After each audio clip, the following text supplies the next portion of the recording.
as a believer, it is not just enough to welcome Jesus in church. It is, you have to create in your lives, every aspect of your lives, a welcoming environment. So for instance, if in your home, you know, when we turn on your television set, the last thing that you watch is Netflix. Amen.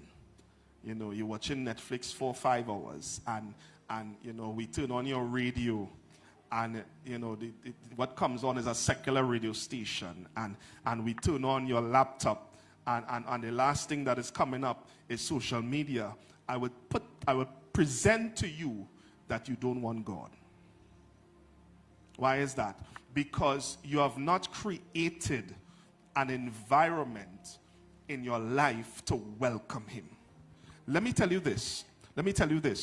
You don't have to do spells and incantations and demonic rituals to welcome demons. You know that? All you have to do is to create an environment, or have an environment, or be in an environment consistently enough to welcome them. So, because the spirit world, they respond to environments.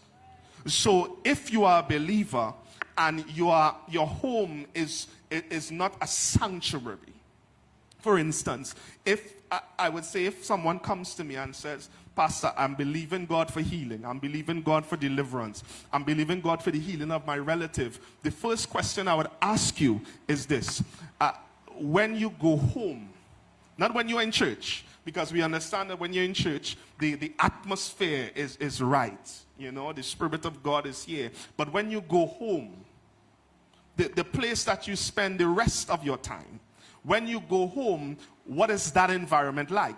So if, for instance, I'm believing God for healing, one of the things I would do is that I would find on YouTube or wherever, whatever app you use, scriptures that deals with healing.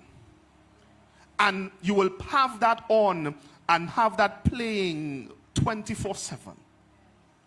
And so when you do that, you are now creating an atmosphere for the healer to dwell. Are you understanding what I'm saying? So in other words, it is not enough to say, Lord, come. He said, these people honor me with their lips, but their heart is far from me. So in order for us to have God and to be able to walk in the fullness of God, we have to learn the power of environments.